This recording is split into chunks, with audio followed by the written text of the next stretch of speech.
আমি একটা রাজমিস্ত্রির কাজ করি। হ্যাঁ, যাকে মেরেছে হচ্ছে আমার ভাইরা ভাই। রাত 11টার দিকে আমি ফোন করে আমাকে ঘরে থেকে বললো যে এরকম এরকম ব্যাপার। তখন আমি বাইক নিয়ে আসছি, এসে দেখতে পাই যে ওরা দুজন বাঁধা আছে আর দুজন ঘুরে বেড়াচ্ছে। হ্যাঁ, একজনকে ধরা পড়েছে আর এখানে তিনজন ধরা পড়েছে। আর যাকে মেরেছে সে হসপিটালে পিজিতে। সে হচ্ছে কবিরুল শেখ। ও কি মালিক? হ্যাঁ, ও মালিক।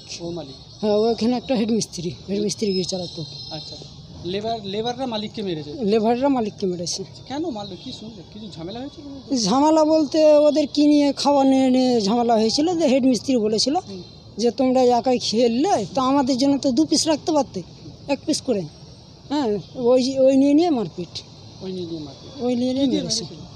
এই হাতুড়ি দিয়ে, সেন্টারিং করে হাতুড়ি দিয়ে আর গ্যাস সিলিন্ডার দিয়ে আর একটা ছোট স্টিল পাটা ছিল, ওই পাটা দিয়ে। মানে মাথা ফাটা ঠেতলে দিয়েছে? হ্যাঁ, মাথা ফাটা ফাটিয়ে দিয়েছে। আর সামনে দিকে 4টে দাঁত নেই, দাঁতটিও ভেঙে গেছে। হাতুড়ির বাড়ি মেরে। কারা মারলো? ওদের নাম কি? ওদের নাম আমি সঠিক জানি না। যে কোথাকার বাসিন্দা?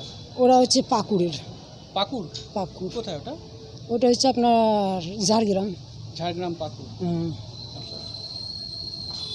তোমার নাম? আমার নাম আলমগীর শেখ।